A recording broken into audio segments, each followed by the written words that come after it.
Bar examinations are the peak part of the journey of our aspiring lawyers. That is why it is important for the Supreme Court to conduct the examinations with the utmost efficiency. And for the Supreme Court, San Beda College Alabang has again been designated as the national headquarters for this year's bar examination.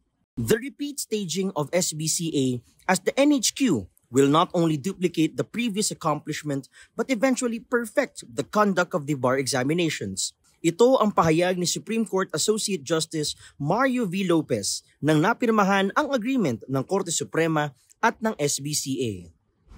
Sa nakaraang taon, sa 10,367 na kumuha ng examinations, 3,812 ang nakapasa.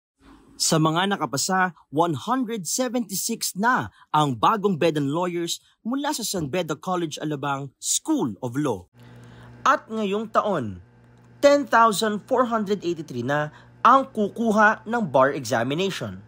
Iisa lamang ang SBCA sa 13 na local testing centers na inilabas ng Korte Suprema. 3 araw gaganapin ang mga examinations. Ngayong September 8, September 11, at September 15.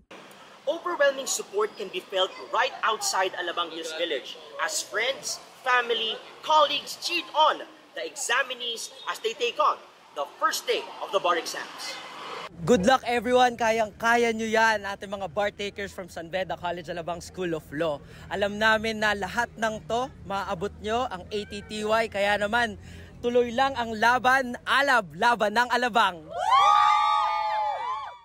Ilang taong pinaghandaan at pinaghirapan ng mga bar takers ang bar exam. Kaya naman kami, buong suportang nasa inyong mga likod, mga future attorneys. Manatiling nakatutok sa Tatak Bidista TV para sa mahalagang balita sa San Beda. Pritzen Aldaba, reporting.